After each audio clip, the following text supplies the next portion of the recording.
কুয়েতে ভ্রমণ ভিসায় আগে সীমাবদ্ধ ছিল স্ত্রী, সন্তান এবং বাবা মায়ের জন্য। সঙ্গে প্রয়োজন হতো নির্দিষ্ট বেতন কাঠামো এবং ডিগ্রি সনদের। সেটাও অনেক দেশের জন্য বন্ধ ছিল। কিন্তু নতুন নিয়মে এসব শর্ত সম্পূর্ণভাবে বাতিল ঘোষণা করেছে কুয়েত সরকার। আরেকটি বড় পরিবর্তন এসেছে ভিসার মেয়াদেও। আগে যেখানে ভিসার মেয়াদ ছিল মাত্র 1 মাস, এখন তা পাওয়া যাবে বিভিন্ন মেয়াদে।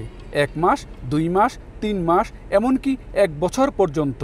শুধু সিঙ্গেল এন্ট্রি নয়, এবার থেকে মিলবে মাল্টিপল এন্ট্রি ভিসার আবেদন করার সুযোগও। এতে প্রবাসীদের পরিবাররা একই ভিসায় একাধিকবার কুয়েত প্রবেশ করতে পারবেন। কুয়েত সরকারের যুগান্তকারী এই সিদ্ধান্তে খুশি প্রবাসী বাংলাদেশিরা। ফ্যামিলি ভিসা করতে গেলে 800 দিনের স্যালারি, ডিগ্রি সার্টিফিকেট, আমাদের মধ্যে কজনের 800 স্যালারি এবং ডিগ্রি সার্টিফিকেট ছিল, নাই অনেকেরই।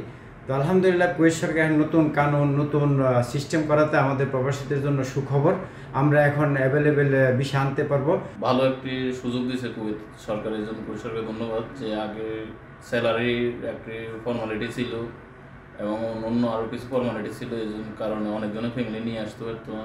আর যদিও নিয়ে আসতো, শুধু ছেলে মেয়ে, মা বাপ, এছাড়া আর কাউকে নিয়ে আসতে হতো। কিন্তু বর্তমানে যে একটি সুযোগ দিয়েছে, এটা আসলে আমাদের প্রবাসীর জন্য অত্যন্ত দারুণ একটি সুযোগ।